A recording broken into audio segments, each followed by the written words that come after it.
Two stockbrokers sit on chairs and look at the stock tickers on a giant screen. Two graphs are displayed in the middle of the screen, showing a downward trend. Figure 12. One's stock markets are affected by many factors, such as interest rates, inflation, and politics. Credit, modification of that was supposed to be going up, wasn't it? By Rafael Matsunaga/Flickr, CC by 2. 0. Chapter Outline 12. 1. Overview of U.S. financial markets 12. 2. Historical picture of inflation 12. 3. Historical picture of returns to bonds 12. 4. Historical picture of returns to stocks. Author Mark Twain spoke for many when he wrote, October. This is one of the peculiarly dangerous months to speculate in stocks. The others are July, January, September, April, November, May, March, June, December, August, and February. Twain's comment, though humorous, reflects the serious risks associated with investing in the stock market. So why should we study the history of the U.S. financial markets? Financial experts regularly remind us that past performance is no guarantee of future results. However, past performance can provide targets or benchmarks around which to build expectations. We can learn about the past to prepare for future possibilities, or we can suffer what Winston Churchill warned: those that fail to learn from history are doomed to repeat it. Carlos Slim Helú, a Mexican businessman and the richest person in the world from 2010 to 2013, once said, "With a good perspective on history, we can have a better understanding of the past and present, and thus a clear vision of the future." 1. In this chapter, we examine current and historical performance in money, bond, and stock markets. Studying past market risk and return also allows investors to understand what is reasonable and what is not. Learning outcomes by the end of this section, you will be able to identify the various aspects of the U.S. money markets, characterize government and corporate bond markets, detail the structure and operations of U.S. equity markets. Money markets. The money market is a multi-trillion-dollar market. Features of money market securities include being short-term, with maturities of less than 1 year, and very low risk, rarely failing to make their required payments. Further, money market securities are also liquid, which means that they trade easily without losing value. Financial institutions, corporations, and governments that have short-term borrowing and/or lending needs issue securities in the money market. Most of the transactions are quite large, with typical amounts of $10,000, $100,000, $1 million, or more. Money market securities are available in smaller amounts if you choose to invest in money market mutual funds, MMFs, or certain types of exchange-traded funds, ETFs. Treasury bills, T-bills, are short-term debt instruments issued by the federal government. T-bills are auctioned weekly by the Treasury Department through the trading window of the Federal Reserve Bank of New York, with maturities of 4, 8, 13, or 26 weeks. The Treasury also auctions 52-week T-bills once every 4 weeks. The federal government uses T-bills to meet short-term liquidity needs. T-bills have very short maturities and a broad secondary market and are default risk-free.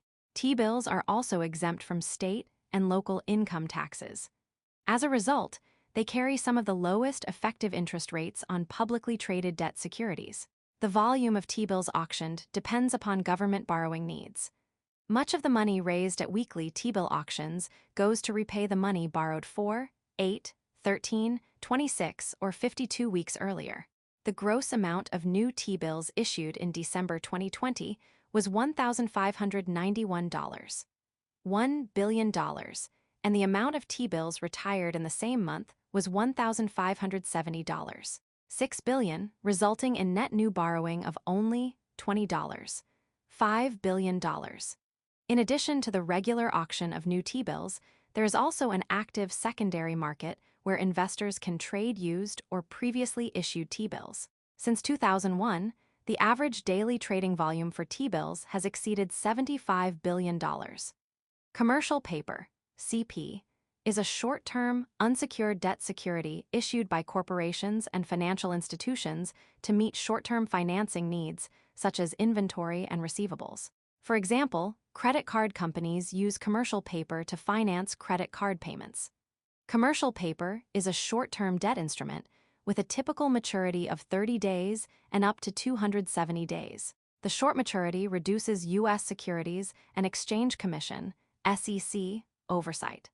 The lesser oversight and the unsecured nature of CP means that only highly rated firms are able to issue the uninsured paper. Commercial paper typically carries a minimum face value of $100,000 and sells at a discount, with the face value as the repayment amount.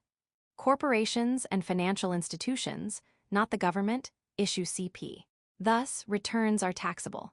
Further, unlike T-bills, there is not a robust secondary market for CP. Most purchasers are large, such as mutual fund investment companies, and they tend to hold commercial paper until maturity. The default rate on commercial paper is typically low, but default rates did increase into the double-digit range during the financial crisis of 2008. Negotiable certificates of deposit, NCDs, are very large CDs issued by financial institutions.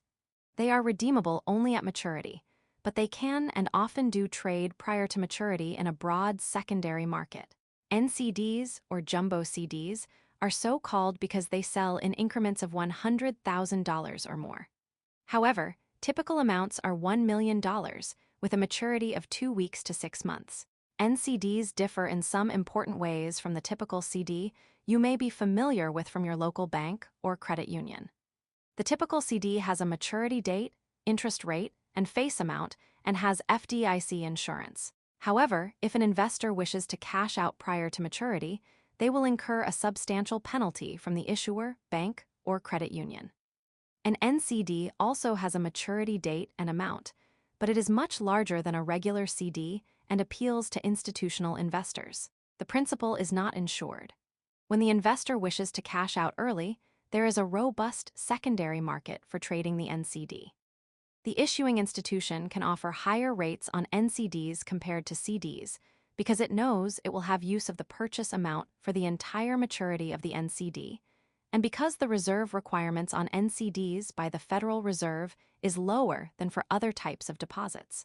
Investment companies such as Vanguard and Fidelity, among many others, sell shares in money market mutual funds, MMMFs.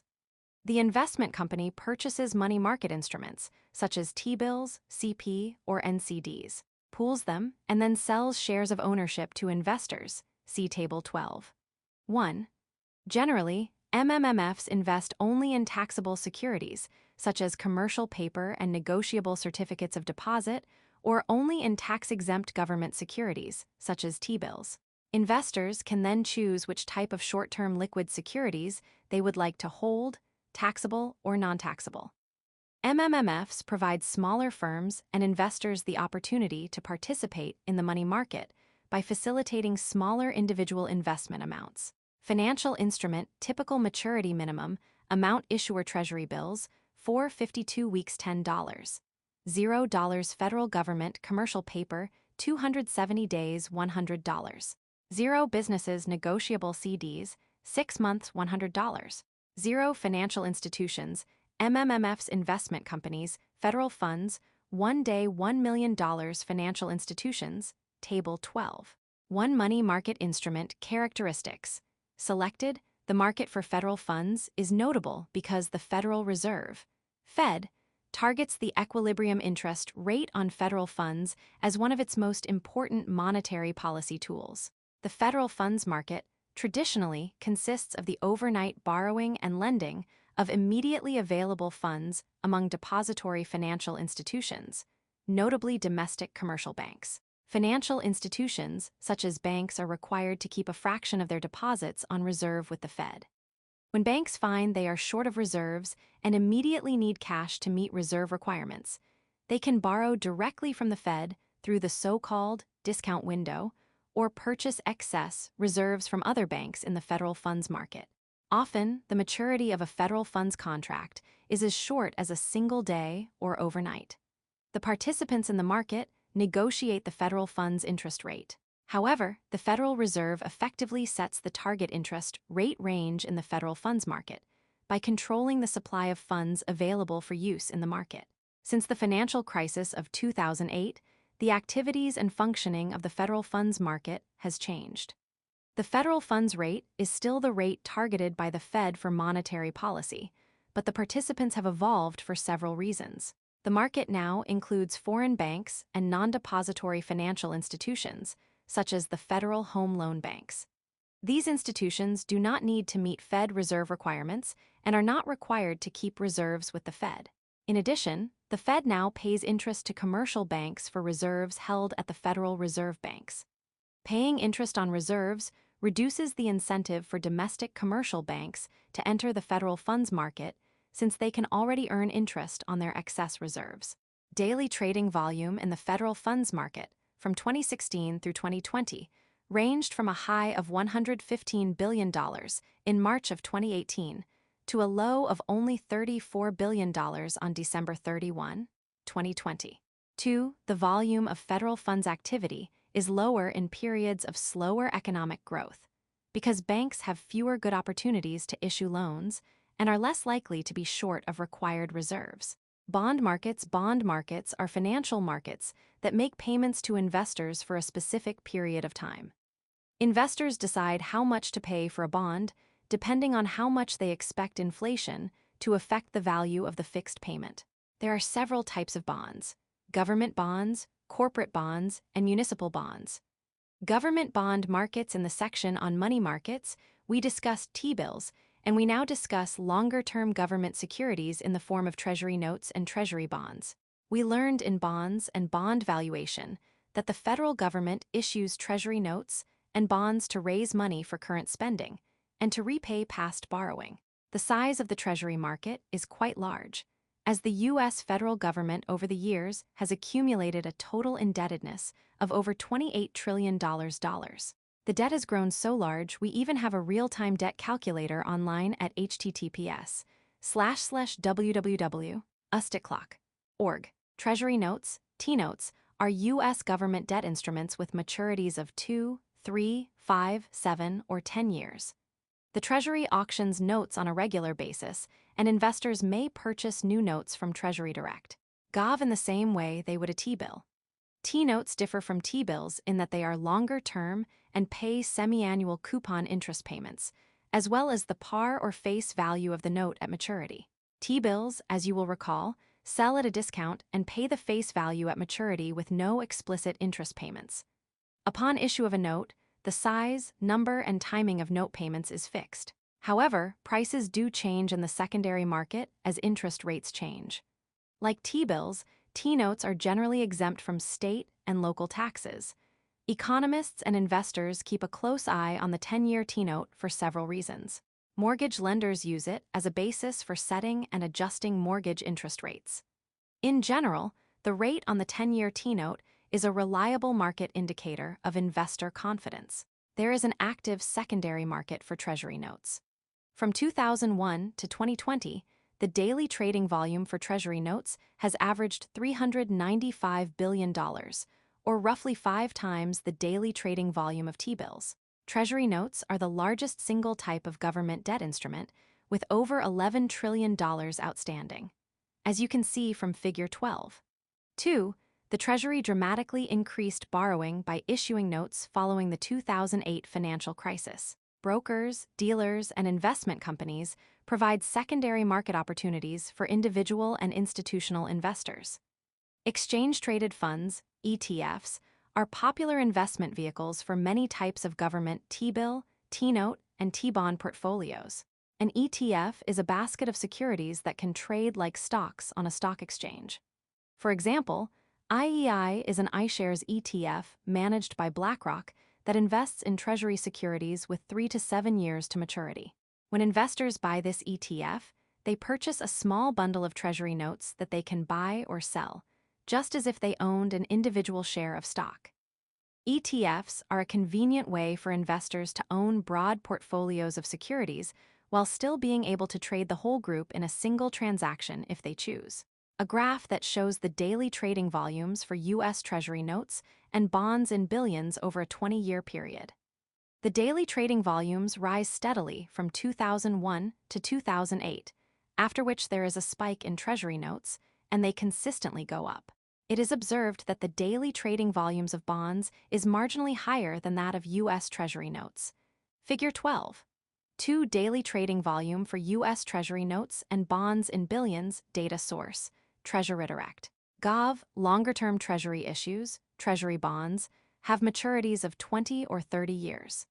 T-bonds are like T-notes in that they pay semi-annual coupon interest payments for the life of the security and pay the face value at maturity.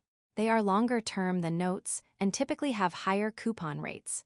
T-bonds with maturities of 20 and 30 years are each auctioned only once per month. At the end of 2020, there were approximately $8 trillion of T-bonds outstanding, compared to approximately $11, $1 trillion, and $5 trillion of T-notes and T-bills. In 1997, the Treasury began offering a new type of longer-term debt instrument, Treasury Inflation-Protected Securities, or TIPS. TIPS currently have maturities of 5, 10, or 30 years and are auctioned by the Treasury once per month. Like T-notes and T-bonds, they offer semi-annual coupon interest payments for the life of the security and pay face value at maturity. The coupon interest rates are fixed, but the principal value adjusts monthly in response to changes in the Consumer Price Index, CPI. Inflation and deflation cause the value of the principal to increase or decrease, which results in a larger or smaller semi-annual coupon payment. With a total outstanding value of approximately $16 trillion at the end of 2020, TIPS are the smallest form of Treasury borrowing we have discussed. 3 state and local governments and taxing districts can issue debt in the form of municipal bonds, munis. Local borrowing carries more risk than Treasury securities, and default or bankruptcy is atypical but possible. Thus, munis have ratings that run a spectrum similar to corporate bonds in that they receive a bond rating based on the perceived default risk.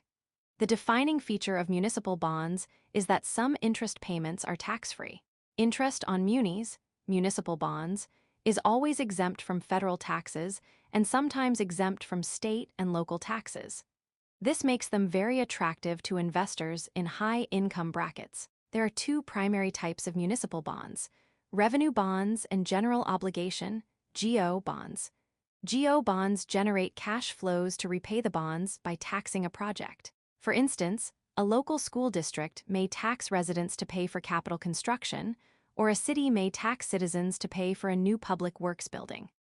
Revenue bonds, on the other hand, may apply to projects that generate sufficient cash flows to repay the bond, perhaps a utility or local toll road. Corporate bond markets, just as governments borrow money in the long term from investors, so do corporations.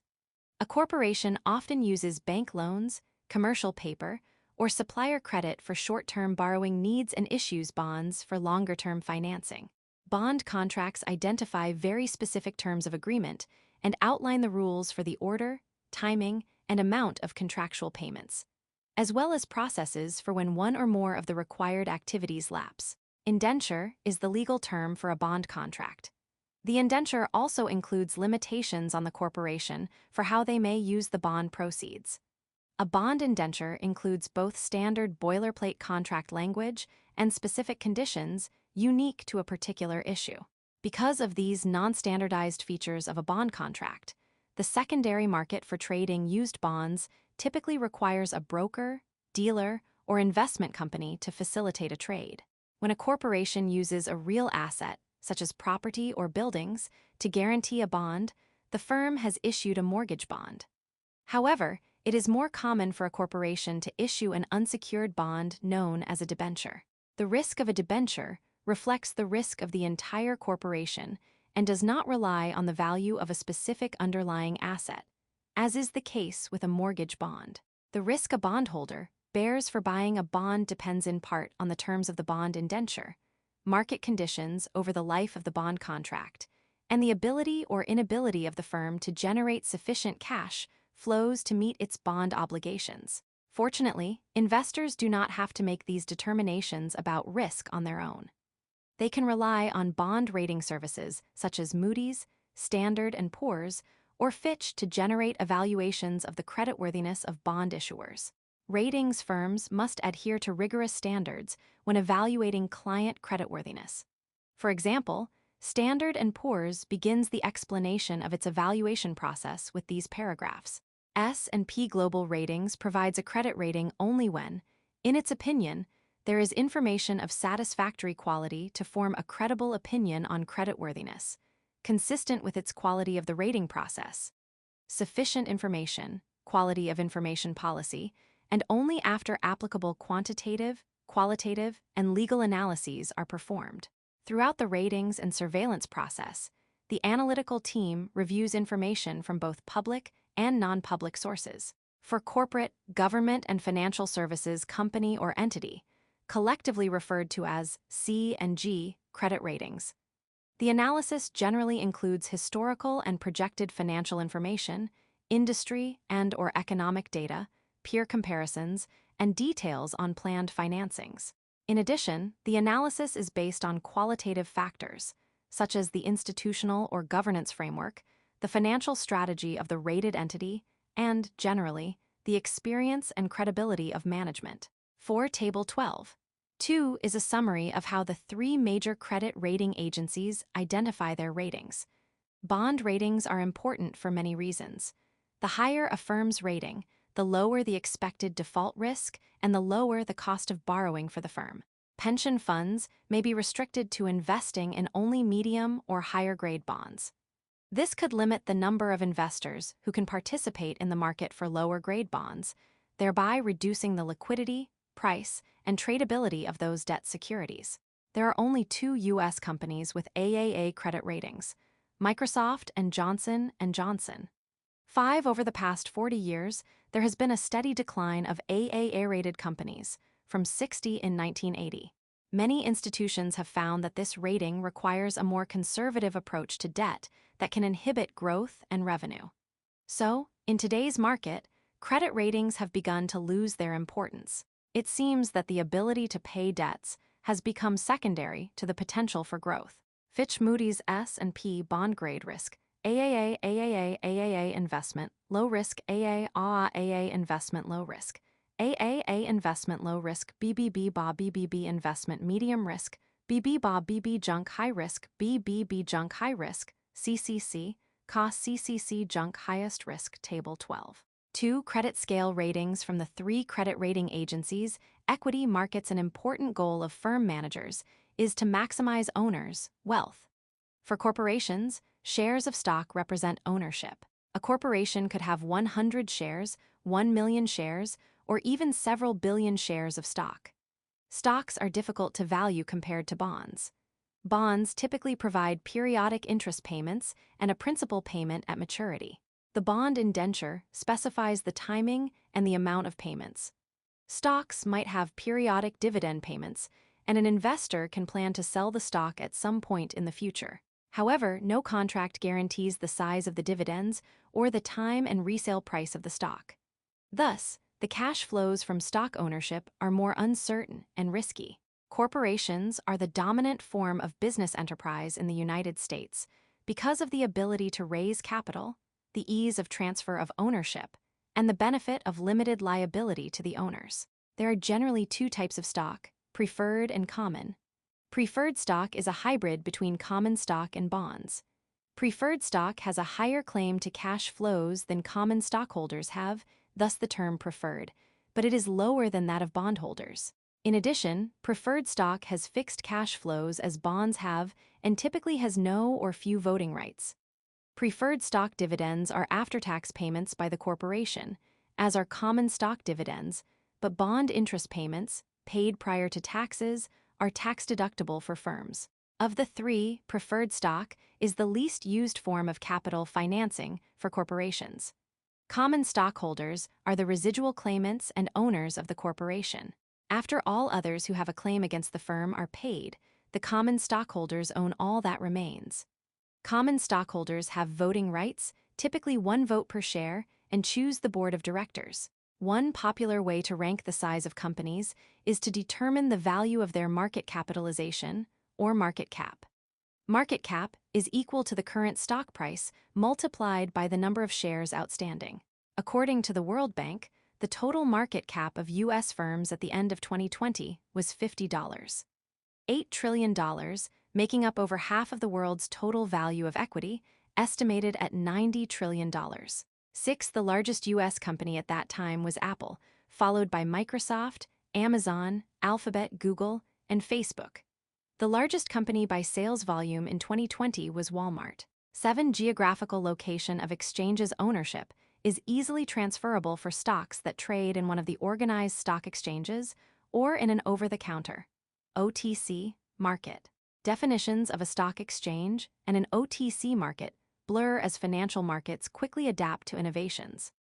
However, stock markets have a centralized trading location, transactions require a broker to connect buyers and sellers, and the exchanges guarantee a basic level of liquidity so that investors are always able to buy or sell their stocks. An OTC market is an electronic market conducted on computer screens and consists of direct transactions among buyers and sellers, with no broker to bring the two together. Because there is no formal exchange present, it is possible that investors will have trouble finding buyers or sellers for their stocks. Most of the trading consists of used or previously issued stocks in over-the-counter markets and organized exchanges. The two largest stock exchanges in the world, as measured by the market capitalization of the companies listed on the exchange, are the New York Stock Exchange, NYSE, and the NASDAQ. Both exchanges are located in the United States. Other large stock exchanges are located in Japan, China, Hong Kong, continental Europe, London, and Saudi Arabia. Process of offering equities: the primary market is the market for new securities, and the secondary market is the market for used securities. When issuing new equity, the issuing firm receives the proceeds of the sale. Having an active secondary market makes it easier for corporations to issue stock, as investors know they can resell if desired. Most of the trading of equity securities is for used securities on the secondary market. An initial public offering, or IPO, occurs when a firm offers stock to the public for the first time. With a typical IPO, a private company decides to raise capital and go public with the help of an investment banker. The investment banker agrees to provide financial advice, recommend the price and number of shares to issue, and establish a syndicate of underwriters to finance and ultimately distribute the new shares to investors. See Figure 12. 3. An IPO is expensive for the issuing firm, and it can expect to incur costs of 5% to 8% or more of the value of the IPO. As of the end of 2020, the largest successful IPO belongs to Saudi Aramco, a petroleum company, valued at $25.6 billion at issue in December 2019. 8. The Ant Group had planned an IPO valued at over $34 billion in 2020, but as of the end of 2020, that issue was put on hold by the Chinese government. 9. Institutional and preferred individual investors are typically the initial purchasers of IPOs. Smaller investors rarely have the opportunity to purchase. However, any investor can buy the new shares once available for public trading. Investment author and financial expert Professor Burton Malkiel cautions that buying IPOs immediately after issue can be a money-losing investment. He cites research showing that, historically, IPOs have underperformed the market by an average of 4% per year. 10. Another way for a corporation to raise capital in the equity market is through a seasoned equity offering, SEO. An IPO occurs when a firm transitions from a private to a public company. An SEO takes place when a corporation that is already publicly traded issues additional shares of stock to the public. An SEO is often part of a SEC Rule 415 offering, or so-called shelf registration. Shelf registrations allow a company to register with the SEC to issue new shares, but wait up to 2 years before issuing the shares. This gives companies the ability to register their intent to issue new shares and to set them on the shelf until market conditions are most favorable for issuance to the public. A diagram that shows the IPO process. 3 boxes are displayed on top of a right-pointing arrow. The first box displays the text, "Business meets listing requirements of the exchange and seeks advice." The middle box displays the text, "Investment banks manage the listing process, value of the business, and look for investors." The last box displays the text, "IPO, initial investors take up primary share offering, and the business becomes an openly traded company." Figure 12. 3. The IPO process: alternative methods of raising capital: special purpose acquisition companies. SPACs, were born in the 1990s and came of age in 2019. 11 SPACs are a special form of IPO. We know that firms with products or services to sell and a documented operational and financial history often initiate an IPO to raise money by going public. A SPAC, however, is like an IPO that puts the cart before the horse. By this, we mean that rather than having a company ready to go public to raise capital, with a SPAC, a sponsor raises capital in anticipation of finding a firm ready to go public. This is why we sometimes refer to SPACs as blank check companies. Investors are providing capital to a firm that has no assets with the expectation that the sponsor will find a good investment. Forming a SPAC shifts the risk and expenses associated with a firm going public. Because the money raised by the SPAC sponsor is the only asset, the process of filing with the SEC is less complicated, less expensive, and less time-consuming than filing an IPO. Often, when formed, a SPAC has a target company in mind, but this is not a requirement. Once the SPAC identifies a target firm, the sponsor can negotiate a purchase price and essentially merge with the target. Underpricing of IPOs is well documented 12, and the owners of a private company going public do not capture the significant increase in stock price that frequently occurs in the months following an IPO. A SPAC offering allows the private firm owners to negotiate for a better price. A July 2020 study from Renaissance Capital reports that, of 223 SPAC IPOs conducted from the start of 2015 through July 2020, 89 have completed mergers and taken a company public. According to the study, of those 89 mergers, the common shares have delivered an average loss of 18.8% and a median return of minus 36.1%. That compares with the average aftermarket return from traditional IPOs of 37.2% over the same time period. 13 sequence of trade execution investors who wish to trade stocks, buy or sell, execute trades via broker. Many online brokers today will execute your trades at low to no cost once you have established a brokerage account. When trading, it is most common to make a market order or a limit order. A market order executes a trade at the current price, while a limit order specifies the price at which the investor is willing to buy or sell. Figure 12.4 provides a visual representation of how payment for an order flow works. A diagram of the order of payments for trade executions. There are 3 boxes. The first box represents the customer, who instructs broker to execute a stock trade. The second box represents a broker who sends trade to a wholesaler and collects fee. The third box represents a wholesaler who finds the best deal, the lowest price or speediest trade. The wholesaler returns proceeds to the broker, and the broker credits the customer. Figure 12.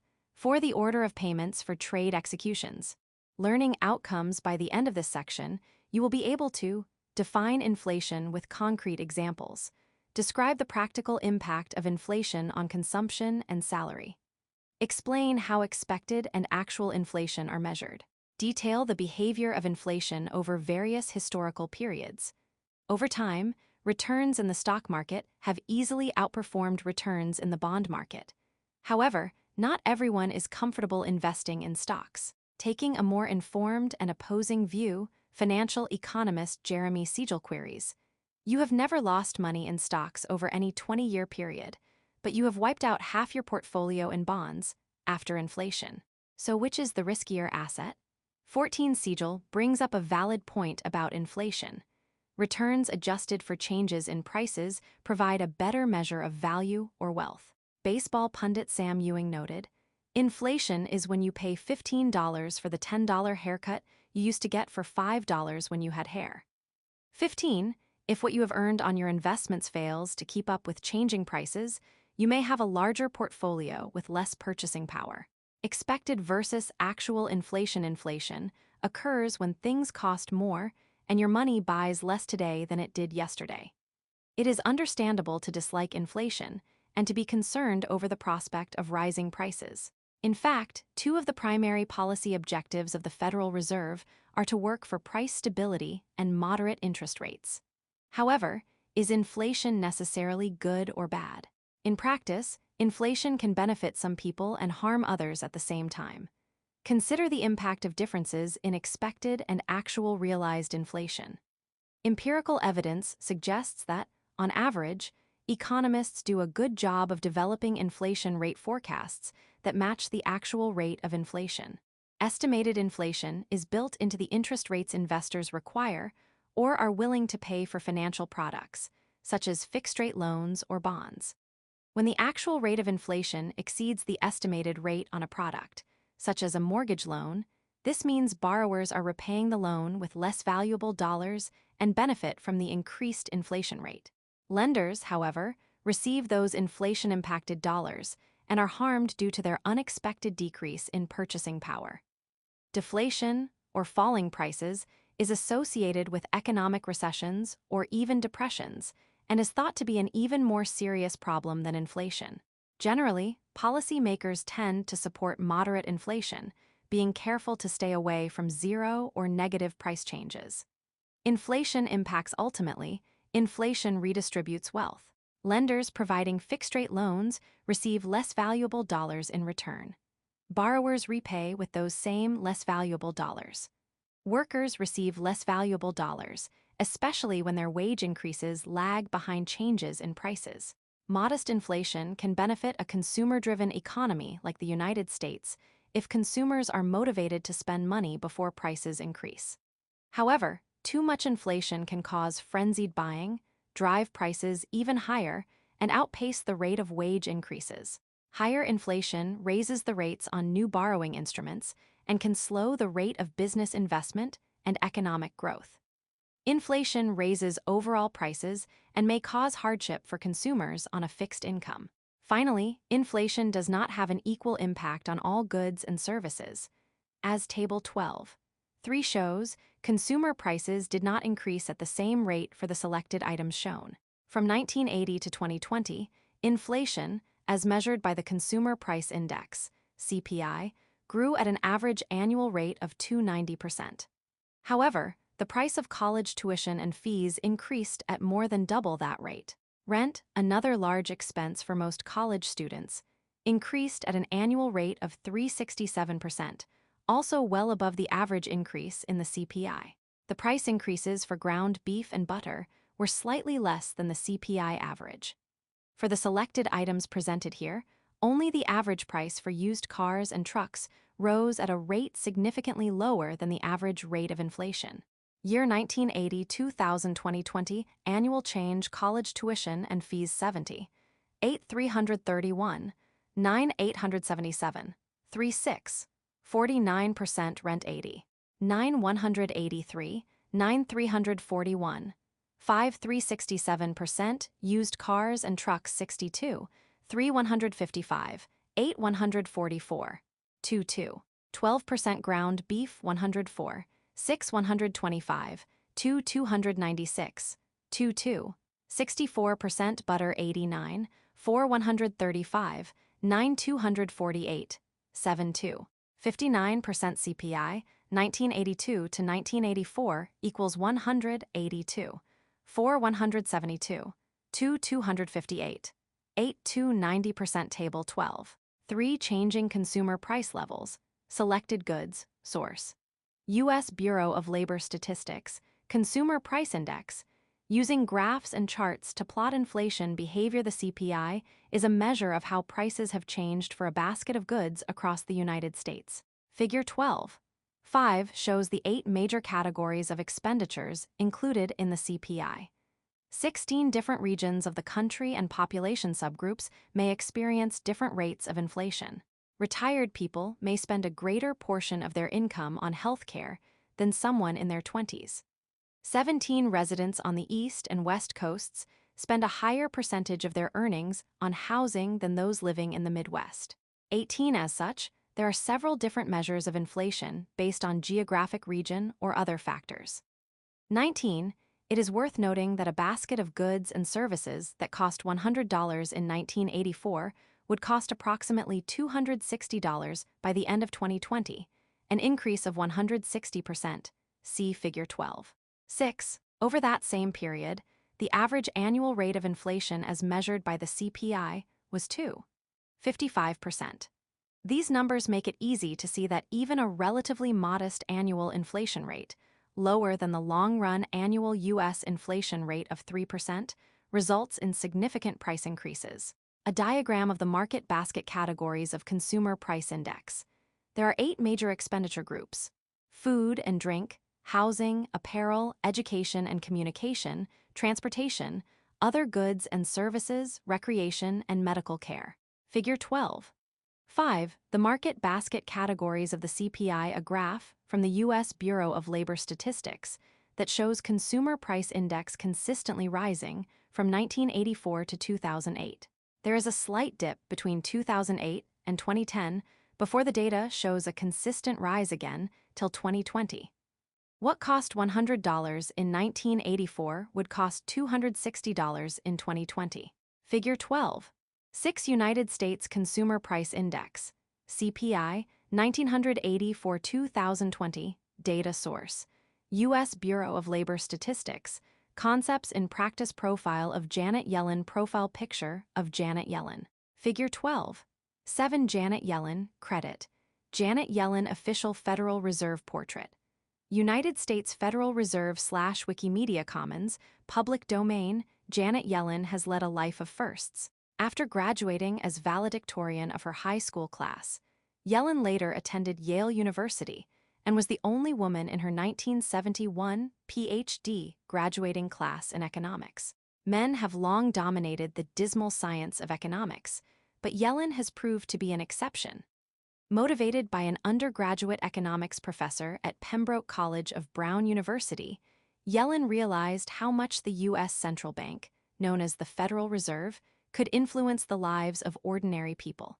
She changed her major to economics, and the rest, as they say, is history.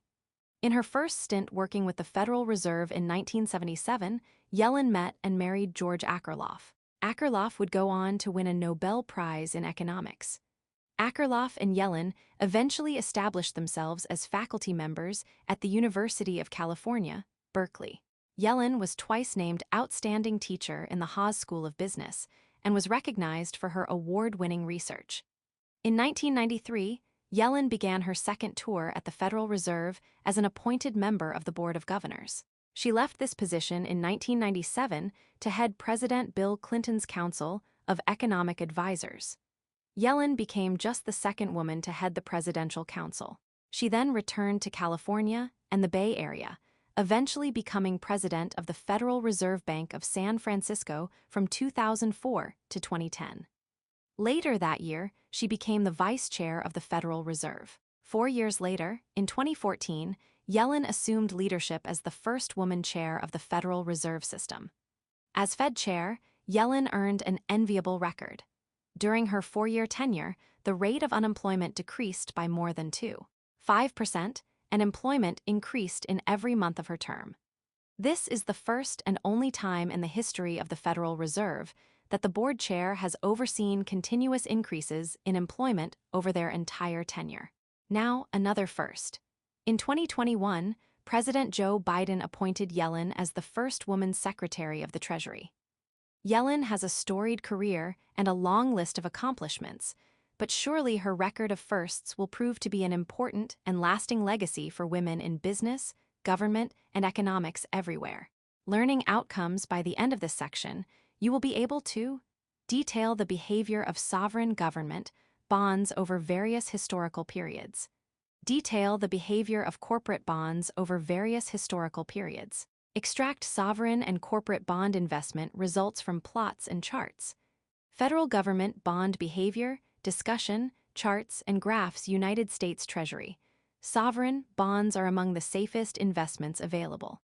In fact, T-bonds often serve as the proxy for a risk-free investment in financial modeling. However, even though T-bonds may be essentially default risk-free, they do change value as interest rates change. Look at Figure 12. 8, showing annual T-bond returns from 1980 to 1999. None of these bonds defaulted, yet investors realized very different returns on their investments from year to year. The total returns reflect interest payments plus the change in price because of changes in interest rates. The late 1970s experienced high rates of inflation and interest rates. As those rates began to fall in late 1981, bond prices rose. Investors holding T-bond portfolios realized very large returns on their risk-free investments in 1982. That year provided the highest annual return in the 20-year period, with an annual return of 82.81%. The lowest annual return was in 1999, as the Federal Reserve began to raise rates to temper an overheating stock market caused by dot-com speculation gaining momentum. When the Fed raised interest rates, the prices on existing bonds fell, and investors realized a -8.25% return on their bond portfolios. Thus, the range in returns on these low-risk investment securities was over 41% from the highest to the lowest annual return in this particular two-decade span. Overall, the average annual return on T-bonds from 1980 to 1999 was a robust 10.21%, boosted in part by the above-average annual inflation rate of 4.28%. A bar graph that shows the average annual returns of the Treasury bond performance from 1980 to 1999. It is seen that the Treasury bonds recorded negative returns in 1980, 1987, 1994, and 1999. The highest return of 32.81% is recorded in 1982, while the lowest return of -8.25% was recorded in 1999. The average annual return displayed is 10.21%. Figure 12. 8 Treasury bond performance, 1980-1999, data source. A SWOT Damodaran online, inflation slowed from 2000 to 2020, and the average annual rate of return on T-bonds fell accordingly. See Figure 12. 9. With reduced variability of interest rates in the new century and interest rates in general being lower, the returns on bond portfolios were also lower on average. T-bonds in the first 2 decades of the 21st century averaged an annual return of 5.77%, very close to the long-run average return in the previous century. The range of returns was also smaller than the previous 2 decades, with the highest annual return topping out at 10% in 2008 and the lower end dipping down to -11.12% in 2009, as the Fed made a significant effort to reduce interest rates in an attempt to stimulate the economy following the Great Recession. Corporate bond behavior, discussion, charts, and graphs. The performance of BA bonds is very similar to T-bonds over the 4 decades, spanning 1980 to 2020, see Figure 12. 10. These bonds are not default risk-free and require a risk premium for investors. The average annual return of 12.7% from 1980 to 1999 topped T-bonds by 186%. The margin was greater in the period from 2000 to 2020, see Figure 12. 11. With BA bonds, mid-tier corporate bonds, realizing an average annual premium of 2.30% over the default risk-free T-bonds. These premiums translate to a substantial increase in investment performance. For example, had an investor placed $100 into a T-bond portfolio in 1980, the value of the investment would have been $1,931 by year-end 2020. This would have easily outpaced the rate of inflation, but significantly lagged the ending value of $4,506 on a similar BA bond portfolio investment. See Figure 12. 12. A bar graph that shows the average annual returns of the Treasury bond performance from 2000 to 2020.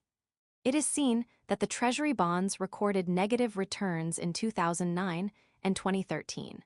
In 11 out of the 20 years, the rate of return was 5% or less. Figure 12.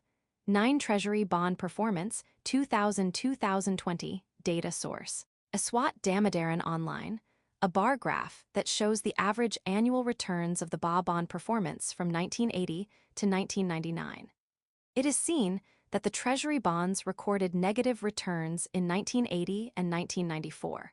The highest return of 29.5% is recorded in 1982, while the lowest return of -3.32% was recorded in 1980.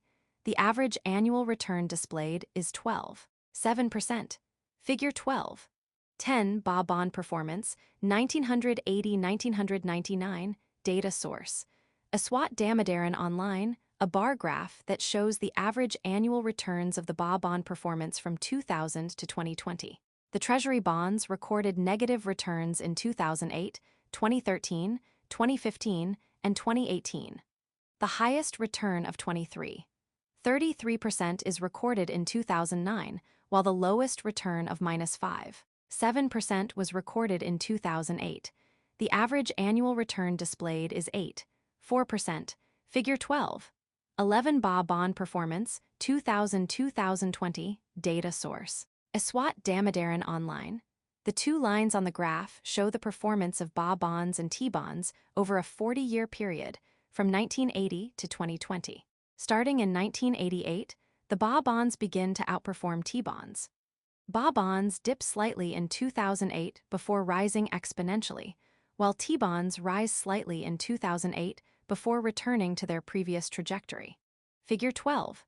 12 BA bonds versus T-bonds performance, 1980-2020, data source. Aswat Damodaran Online. Concepts in Practice Profile of Bill Gross. Bill Gross may be the most successful fixed-income investor ever, but he is also a prime example of the application of the efficient market theory.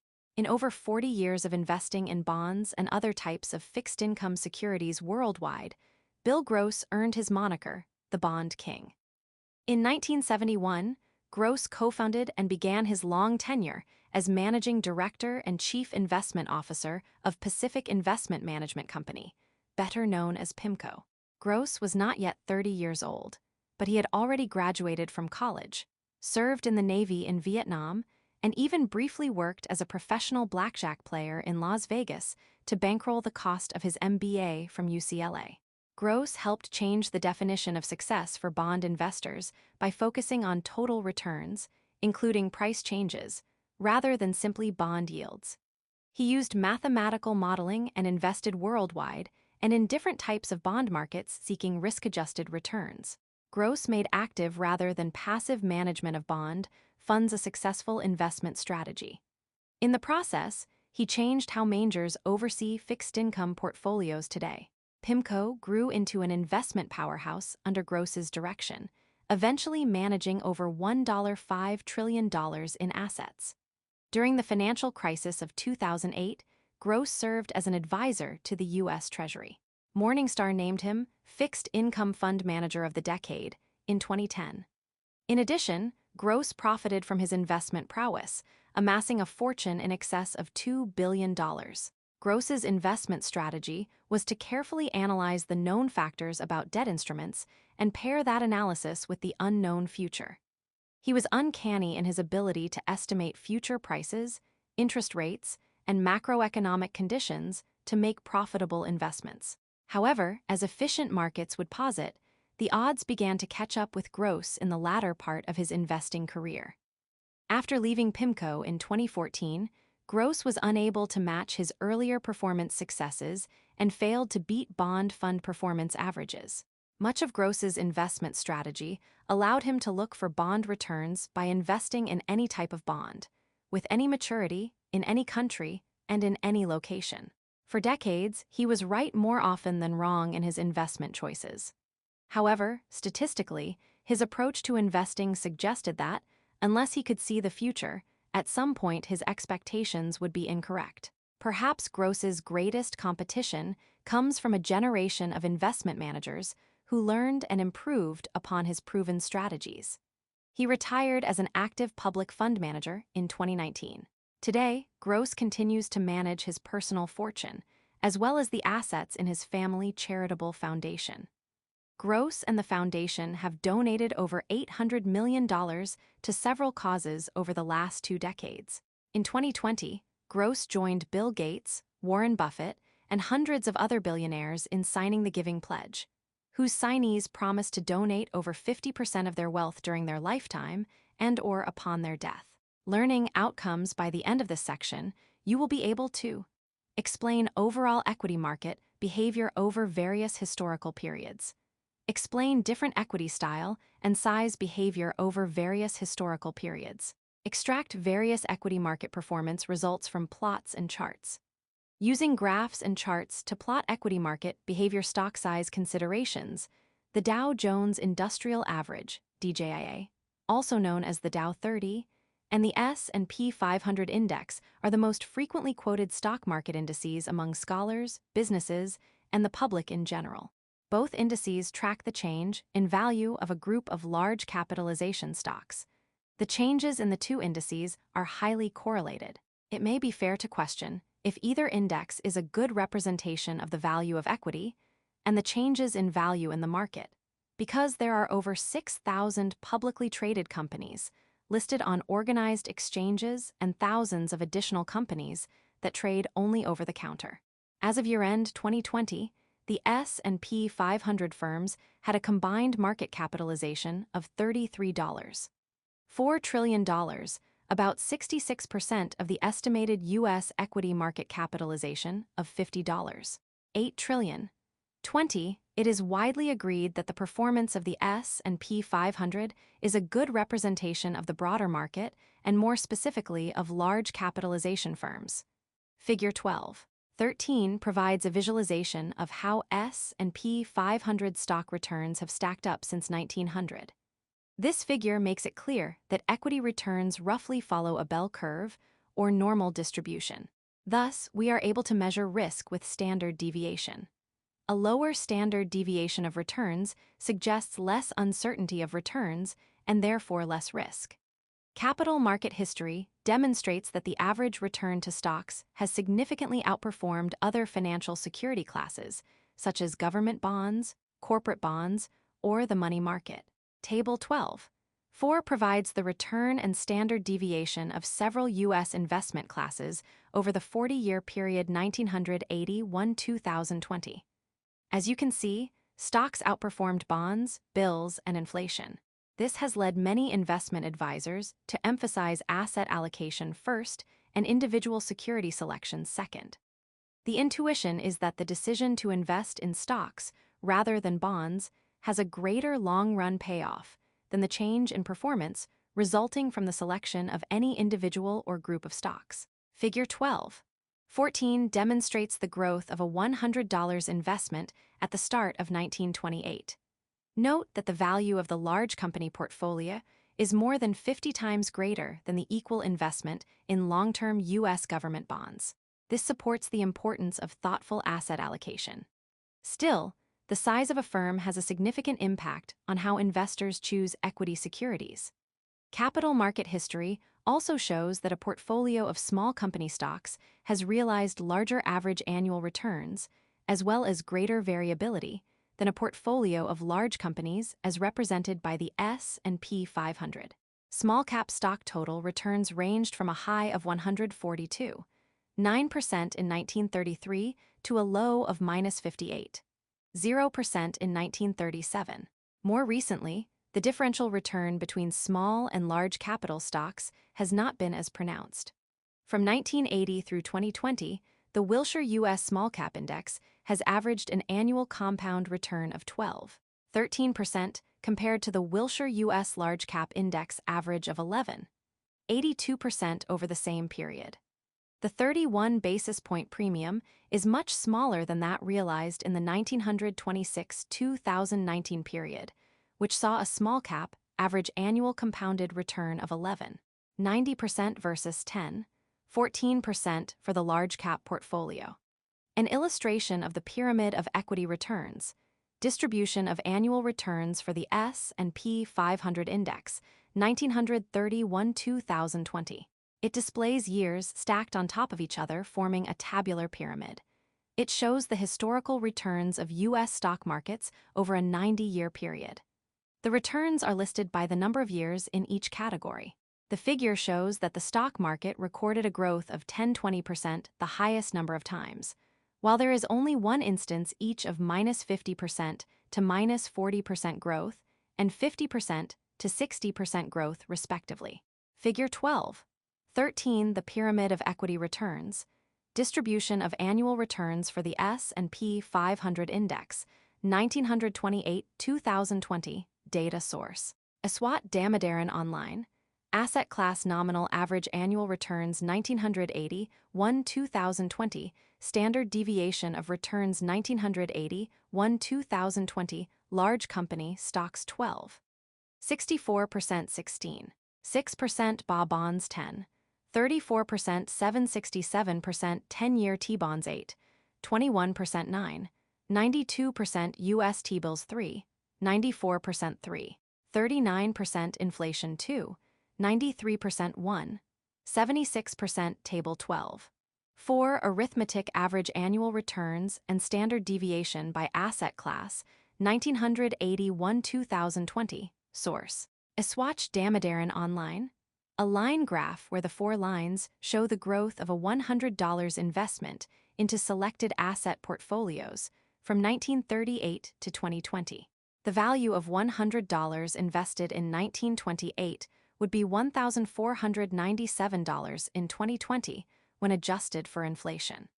It would be $8,921 in 2020 if it had been invested in 10-year T-bonds.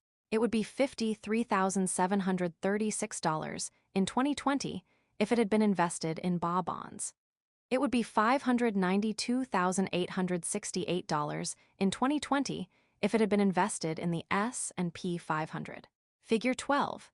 14. Growth of a $100 investment into selected asset portfolios, 1928-2020. Data source: Iswatch Damodaran Online. Link to learning. Would you like to research more historical returns? This article on historical returns and risks contains calculators that can help you find returns over your selected periods for U.S. stocks, bonds, and inflation. How have the markets done since you were born? This second article about global equity markets has a comparable calculator. You can also go to the Global Wealth Report, an annual publication by Credit Suisse, to dig more deeply. Link to learning. Does it pay to time the market? Over the period 1980 to mid-2020, an investment of $10,000 into an S&P 500 index fund would have yielded the investor $697,421. However, missing the 5 best-performing days in the market would have reduced the final portfolio balance to $432,411. Stay out of the market on the 10 best days, and the balance would have ended at only $313,377, or less than half of the return earned in the full-time period. Watch this Wall Street Journal video on the DJIA to learn more. Concepts in Practice. Warren Buffett profile picture of Warren Buffett. Figure 12. 15. Warren Buffett, credit. Warren Buffett at the 2015 Select USA Investment Summit. USA International Trade Administration / Wikimedia Commons, CC Public Domain Mark. Warren Buffett has not always been one of the richest people in the world, but he has always been one of the hardest workers. An entrepreneur from an early age, Buffett's yearbook photo caption noted that he likes math, a future stockbroker. Before leaving high school, Buffett had already earned thousands of dollars running a paper route and through one of his startup businesses of installing and maintaining pinball machines in barbershops. As they say in Nebraska, you need to make hay while the sun shines, and Buffett has made his share of hay, so to speak. In his career, Buffett has accumulated enough hay to be one of the wealthiest people in the world, with a net worth of over $80 billion by the end of 2020. The Oracle of Omaha, as Buffett is known, grew his fortune through investing partnerships and most notably as the chairman, president, CEO, and largest stockholder of Berkshire Hathaway, BRK. Berkshire Hathaway was a New England textile manufacturer when Buffett and his investment partners began buying shares in the 1960s.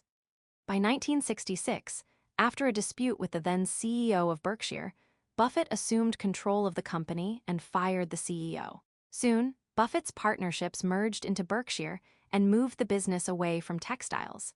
It eventually became the largest financial services company in the world, including total ownership of the Geico Insurance Company.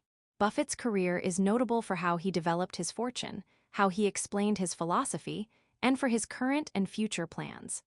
Buffett followed the method of Benjamin Graham, famous value investor and author of Security Analysis, The Intelligent Investor.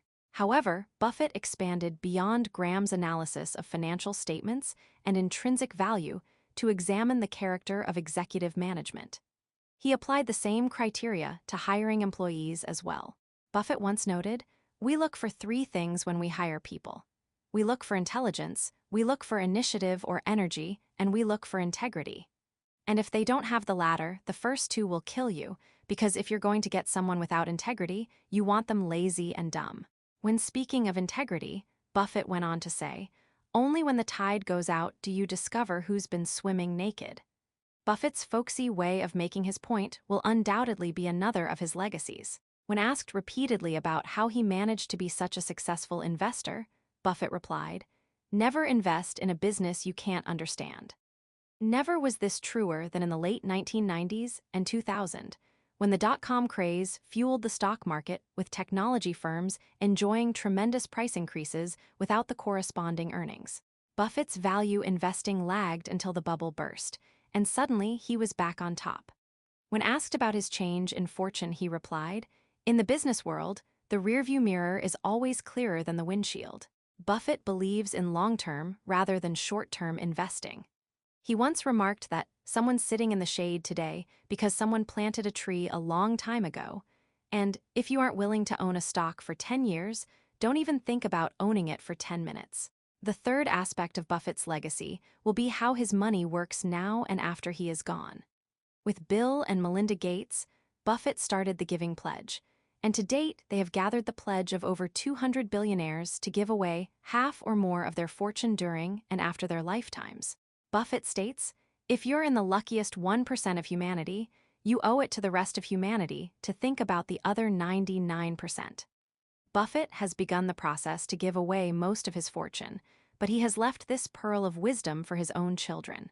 A very rich person should leave his kids enough to do anything, but not enough to do nothing." Sources: Joshua Kennan. How Warren Buffett Became One of the Wealthiest People in America. The Balance. May 4, 2021. https://www.thebalance.com/Warren Buffett Timeline 356,439. Tai Hacky. 5 largest financial services companies in the world. Insider Monkey. November 26, 2020. https://www.insidermonkey.com Blog 5 largest financial services companies in the world 89134482. Mohit Oberoi. Warren Buffett, Growth Stocks Look Like .com Bubble. Market Realist. September 4, 2020. https://marketrealist.com/2020/07/Warren Buffett Growth Stocks Like .com Bubble / link to learning. Does it pay to invest globally? On a global basis, U.S. equity markets have been among the highest performing since 1900. Only Australia shows a higher average annual return over the 121-year period. Many factors contribute to long-run stock performance in any given country. However, over the period studied, the United States benefited from an entrepreneurial spirit and distance from the center of 2 world wars.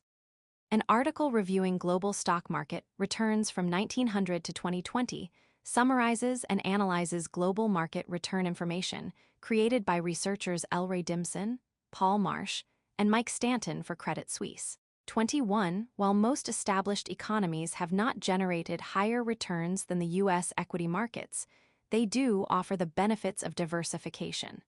Further, the greatest return potential and the greatest risk of loss may lie in developing economies. Investing experts are not in complete agreement about the advantages and disadvantages of investing in foreign equity markets. This article provides a framework for analysis and tools for comparing equity returns by country from 1970 through 2020. Has Australia continued to be the top-performing equity market since 1970? Have equity markets performed as well or better in the last 21 years compared to the 121-year period? Does the article encourage you to diversify internationally or focus only on domestic securities?